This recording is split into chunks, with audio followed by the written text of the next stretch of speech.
Hello, everybody, and welcome to our Star Wars Visions review. It's finally here. We've been talking about it for a long time. It's been leading up to this moment for a month now, at least. But we've been talking about this show since they announced it last December, and it's finally here. So we have our first real Star Wars anime. It's finally here, and we're gonna get into our spoiler thoughts right here, right now. So if you guys haven't seen the show, or we're not going to go too in depth on any one particular episode here. We're going to do in depth reviews over the next few days for you guys, and we'll be releasing them over the next few days about each episode. So if you're really interested in one particular episode, you want to check those out as well. This is going to be more of a general review, but there will be probably some spoilers or minor spoilers in here. Not, it's going to be a little bit more broad, but not we're not going to limit ourselves from not giving any spoilers away. So if you haven't seen the show and you want to avoid it at all costs, then stay watch hesitantly. But we're not going to dive into any too deep plot details, as well as the fact that these episodes are all around 15 minutes. So there's nothing too crazy to spoil, but this is going to be an overall review of the show itself. So getting into the review of the show, I was very happy with this. I thought this was a really good, cool experiment. I would love a season two if they do more. I want to see more creators do this type of stuff. Uh, there were so many episodes that I loved how each episode had its own distinct feel. It wasn't just let's make anime Star Wars, where there are definitely episodes like that, but there are a lot that take the mythology and really expand on it and make it their own. They really look at they and I think that was something I really appreciated about this show that I didn't think I was going to get, which is the people that made this, a lot of them really understand Star Wars. They understand the crux of what Star Wars is. They understand the force and the balance and all of that stuff, and especially Jedi, because Jedi are the main characters of every single episode in this show, and they, which I obviously would translate well since Jedi are based on Japanese Ronin and samurai, and George Lucas was so heavily influenced by Kurosawa and Japanese culture that Star Wars translates really well into a Japanese style. But I was surprised how much of the overall Star Wars mythology and Star Wars factions and just the overall universe they really put into this show. I think to me that made it a lot more enticing in parts. I think in my one critique of the show would be in at times they go for setting something in more of a realistic version of Star Wars, where maybe that episode, those types of episodes come off as less unique because they're so grounded in Star Wars as a universe per se and not creating their own version. But at other times, they take what's there and they really evolve it into its own thing. I really appreciated that about this show.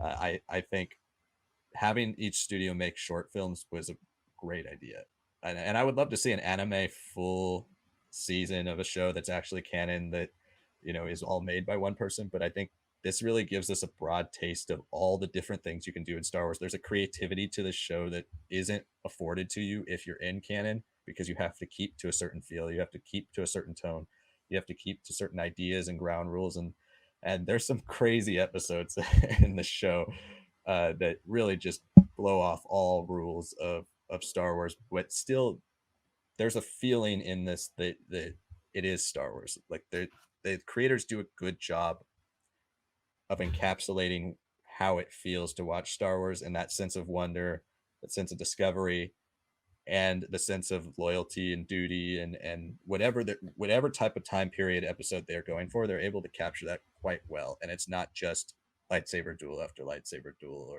or use the force and throw things and have some crazy fight, because a lot of the trailers, as cool as it looked to me like it was going to be an all action show, and there is a surprisingly large amount of depth in quite a few of these episodes there, and a lot of them actually feel very complete and feel like a good start to finish. They're not just concepts. There are genuine story beats with genuine characters that have conflict and resolution, and I think that really surprised me, especially with the length of most of these episodes and how these episodes, especially when I logged on, you see most of them are between 13 and 18 minutes.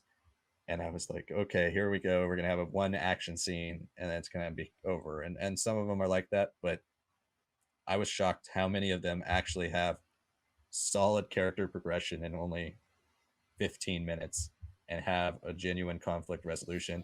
There's a couple of these that I think could become canon if we wanted them to. Uh, they could fit into a head canon and really, they utilize either the world in the far past or the far future that could become from Star Wars. Others are blatantly, their own experiment.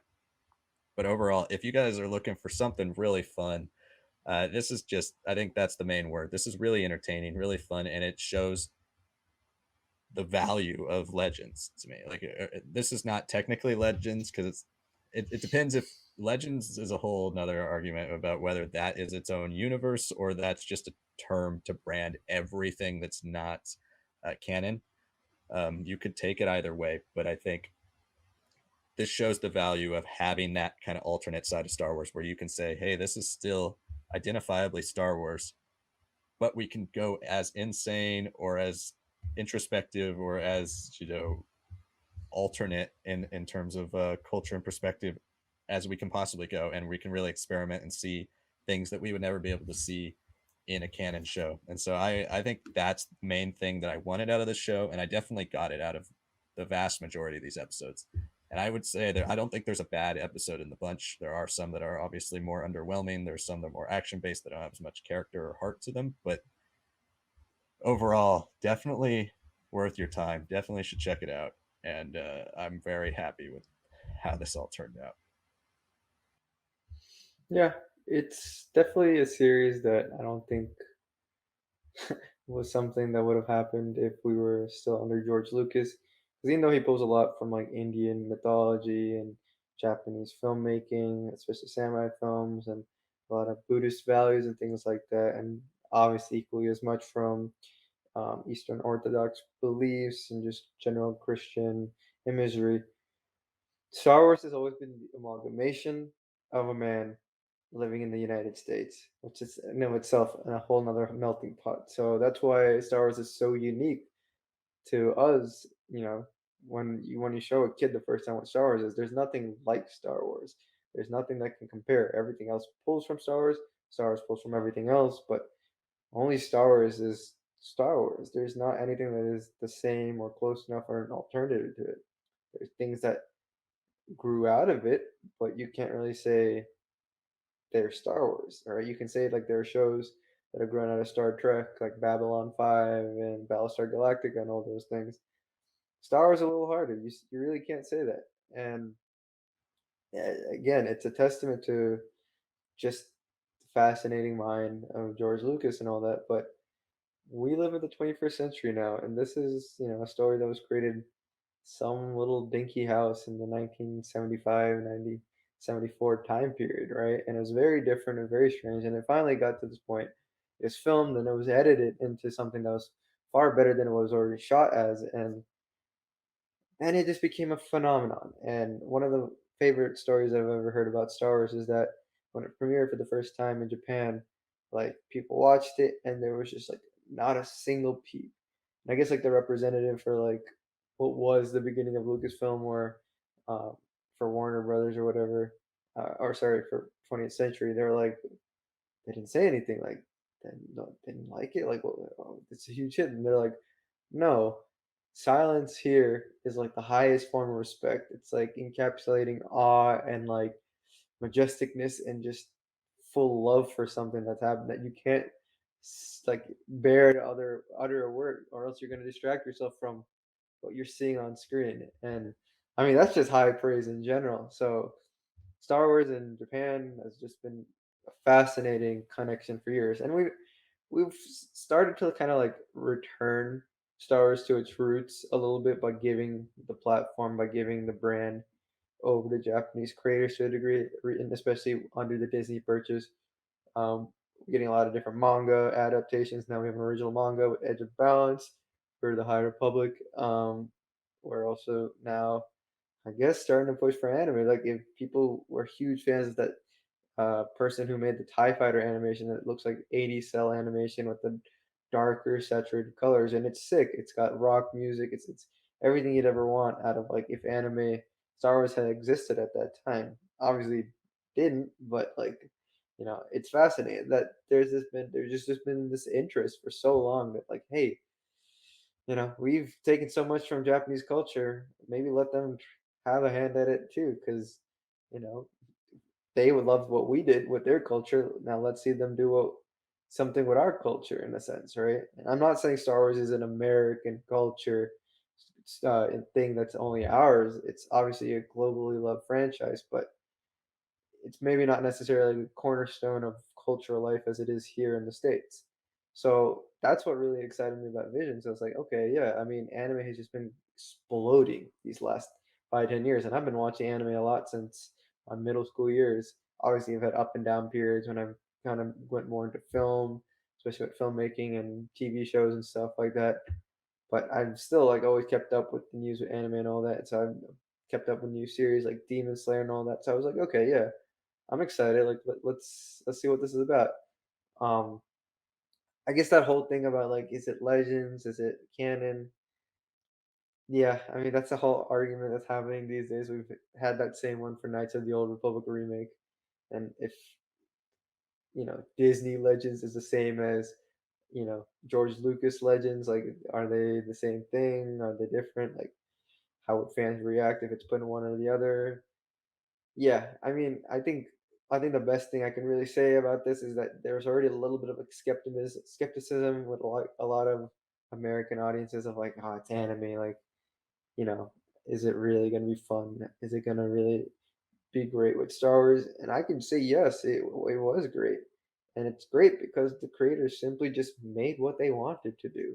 It's really nice, even though we're canon junkies, to like look at it and be like, yeah, I have to have a really open mind to this. It won't fit everywhere. It may not even be trying to fit anywhere into Legends, Disney Legends, whatever, canon, whatever it might be. But is it fun? Is it good to watch? Is it fascinating? Absolutely. Every single one of them was fascinating. Like you said, Liam, some more than others. But yeah, I mean, I had a great time. I'd say for me personally, my favorite ones I mean, my favorite one for sure was The Night Jedi. That one, it feels like it could be a story that could be told at any different point in time, but just the camera work, the fluidity, and then the ensemble of characters and twists and turns to that one was really good.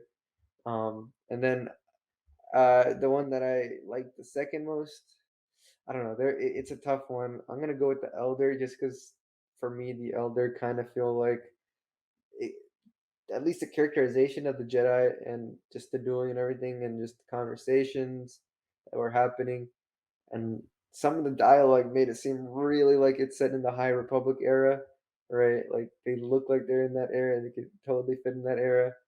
Um, I mean, a lot of these short films throw in like very strong Japanese samurai films and like visual language out there. Like the very first one, The Duel, literally has like bandits using old stormtrooper helmets and like getting the Shogun back helmet. Like it's yeah. I mean, it's very much like you can tell these are Japanese stories. Like there isn't like a Japanese studio making a Star Wars story. It's like yeah, these are still like a Japanese influenced society, Japanese culture that's happening for most of them, not all of them, but for most of them.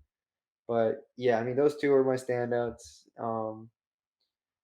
I I will say my one big criticism is I felt like a little too much of it was dependent on the visuals at times. And hey, the visuals were great for all of them, chibi style or realistic or kind of cell shaded versus matte finishing for the shading and coloring. Like it was all great to watch, but they were like the thing is the story didn't always hit for me because a lot of times some of them would be like, "Oh, every episode I'd hear, I've got a bad feeling about this," right? And in a movie to movie length, like you have an hour gap before you hear it again, right?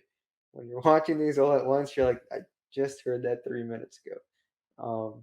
They all involve lightsabers, really, for the most part, and that's not a bad thing. Don't get me wrong, that's not a bad thing. Um, but I think only a few of them really do unique things with it. With like the fighting, like the duel especially, I thought was really unique, and that set such a high standard that honestly, I think only maybe the Night Jedi reached. Twins was just flashy, but it just that whole animation style doesn't necessarily. If people complain about prequel Jedi fighting styles, they would be very pissed off about how fluid and binding and weird and wild and whip like it is about twins. Also, there were just some stories that just like yeah, they were unique, but I don't know if they were fun and justify their lengths. Like for me, Tatooine Rhapsody was a very fun pickup story, very different. Not at all what I was expecting when I first heard about it and was excited for it. And it wasn't my favorite art style because it's very much chibi based, but it didn't overstay its welcome. It had three key scenes, and that's really it. Versus where there was something like Lop and Ocho, the one with the bunny girl. I don't know. It felt a lot like something that had been explored already within the duel to a degree. Like just like, oh, our place is being ransacked. And I know this is more familial conflict, but again, Star Wars is always about family, and we've already gone the twins, so it's like a mix of a lot of the same themes. And being a little longer, I didn't see anything truly unique about that one. Um, yeah, I mean, my overall thoughts are again, even if I am being critical about a few of them, it was really fun that this is a thing that we could really have in Star Wars, and it can bind together Star Wars fans and anime fans. There's plenty who are already both, but now you can kind of bring those things closer, and anime fans would maybe jump into those Star Wars movies and shows, especially like the 2D shows of like Clone Wars and Ewoks if they're hesitant for 3D animation per se. And then you got Star Wars fans who are like, hey, I really liked something like the Night Jedi. Maybe I want to see kind of like an almost like RPG style fantasy world that is long and there's a lot of action and misadventures, and you could jump into plenty of anime shows like Full Metal Alchemist Brotherhood. That's a really big fantastical show that has that sort of groundedness that the Night Jedi really stuck with, but it fleshes out its characters. It takes its time in a way that obviously the Night Jedi couldn't. Um, yeah, I mean it was fun. I really enjoyed all of them. I'm glad this happened. Um, where we go from here, I don't know. Like, what do you think? Like, is there potential for a season two, or is this more of Yeah, like a wet run for an actual anime? I think it's interesting because episodes like the Ninth Jedi, while they feel complete as a story, there's so much more to be told there. A lot of these do feel like primers for possible seasons of their own show, or maybe if we get Visions season two, we get another episode of the Ninth Jedi, like a sequel to that one. And a couple of these do fit. La Pinocho is another one. I do agree that one felt a little underwhelming because of the style was cool, but it was a story that very much so is in every era of Star Wars. So it didn't feel as unique, but outside of its stylistic choices. But there's another one that doesn't really end. It has more room for more growth and more exploration of the story. And then I would say something like The Village Bride was one of my favorites, and that one Yeah, has a lot of interesting growth to the overall Star Wars mythology, at least that look into the Star Wars mythology. So I would love it if they did their own spin-offs. The Ninth Jedi and the Elder for me were the two that feel like they could actually make it into canon, and you could fit those in. Whether the Ninth Jedi is 200 years after Episode 9, you could say it's way off into the distant future, and then the Elder. Absolutely, I wrote down in my notes. It's a High Republic story for sure. It's at least pre High Republic. It could be yeah, pre High Republic. Like it's way before Episode 1, and I thought for that was sure, really for cool. And they sure. reference a ton of stuff with the Bane mythology, and we'll get into all that in our review of the Elder. But it's uh it's a cool. There's some really cool ideas and really interesting looks at actual Star Wars, um, Sith Jedi.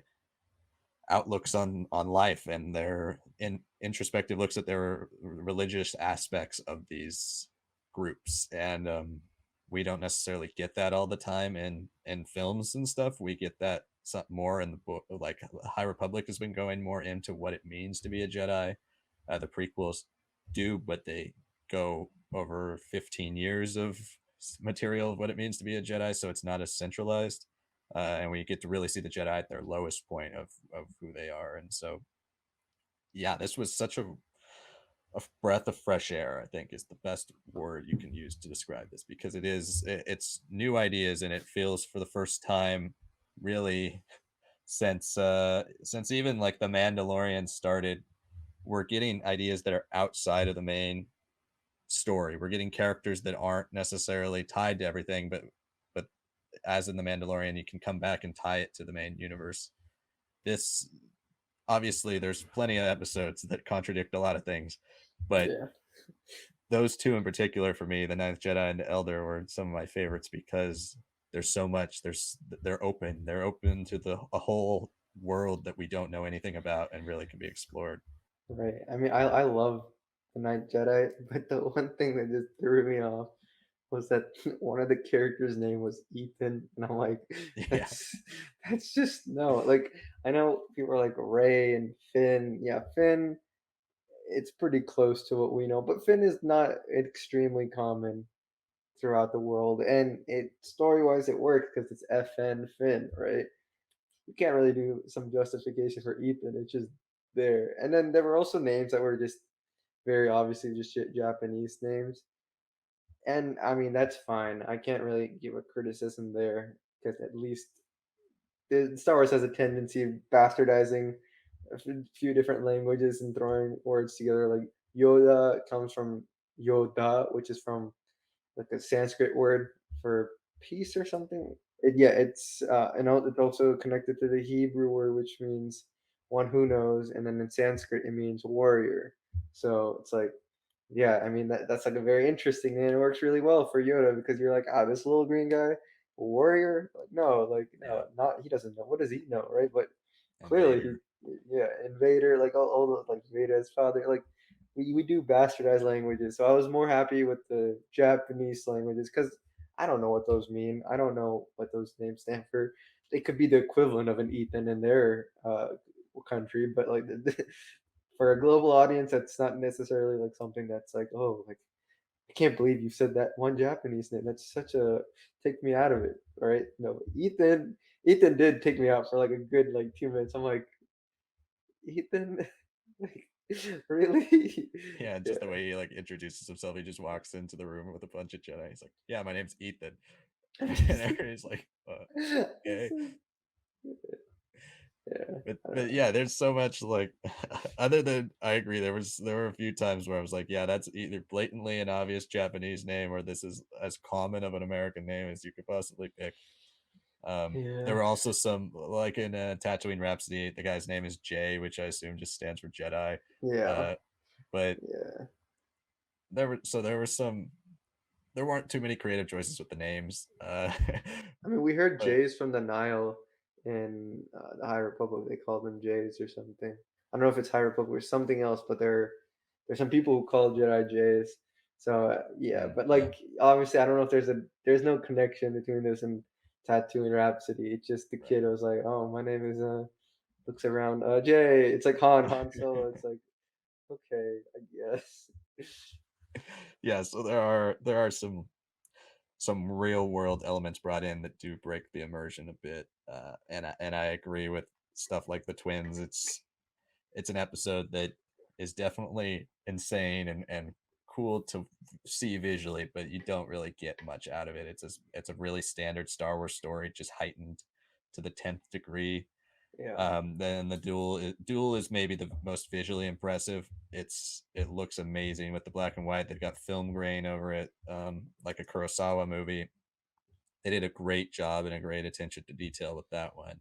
yeah, Uh, and absolutely. one of the ones that really surprised me as well was Toby or Tob1. Toby one, yeah. I was expecting that one to be very cutesy and kid friendly, and while it is, there is definitely more depth to it than you would think. Like it's a good overall episode. It has a nice start and end. It's not Mhm. just a little adventure with a cute robot that looks like Astro Boy. It has a solid beginning and end, and I think those were the ones that I appreciated the most, the ones that had real arcs and real starts and finishes, and you actually get to see the characters evolve. Where again, not to keep ragging on Lope and Ocho, but that one Yeah. is a very similar style theme to most Star Wars stories, and it doesn't end. It very clearly sets up a second or a further story, and so it Mhm. doesn't feel as satisfying watching it because you're like, okay, I saw a Star Wars story with a bunny and with uh like a combination of feudal Japan and modern technology and industrialization, Right, right, yeah. but it doesn't actually end the story. There's still nothing really concludes. It's still got a lot left to tell, and that's where I think Yeah. a season two. I don't necessarily want a full show of Lopinocho, but a season two, if we got a second episode that kind of tied it up, I would be fine with that. And then the last one we haven't talked about is a Kakiri, Yeah. which was by far the most like weird. It was so interesting, and I had to watch it a Yeah. couple times because I felt like the first time I missed things. It's not super linear. It's doesn't have a super happy ending. It's kind of out there, and I appreciated that about that one. Also, the style doesn't really look as traditional anime as you would expect, and appreciated that about that episode. But it was one of those. It's kind of a odd one to put as the last episode of the show because you just kind of end and you're like, huh, that was interesting. Yeah. And it's not as high of a high as some of these other episodes where they end on like a happy note or people looking off in the suns or stuff like that. But again, there's not a bad episode in the bunch. There's definitely going to be ones that you like more. There's going to definitely be ones that you like less. Some that you're forgettable. Some that were decent experiments.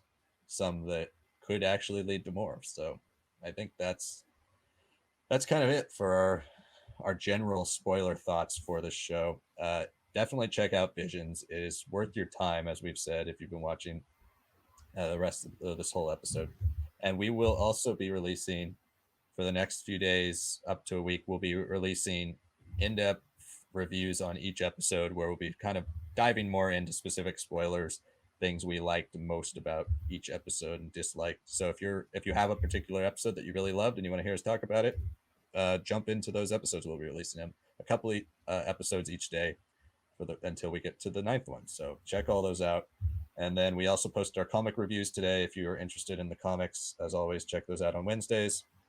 And then Friday we'll have Star Wars Lads episode 46. So check all of our content out. Thanks for watching. Hit that like button as well down below. It really helps us out with the YouTube algorithm. Comment, let us know what you thought of this whole show, whether you're excited to see more, could there be more, any of those discussions we talked about. We want to hear your guys' thoughts. And then subscribe, hit that notification bell so you know whenever a new Star Wars Lads video is coming out. You can also follow us on social media at Star Wars Lads on Instagram, TikTok, and Facebook. So thank you all so much for watching. Stay tuned for the rest of these spoiler filled single episode reviews.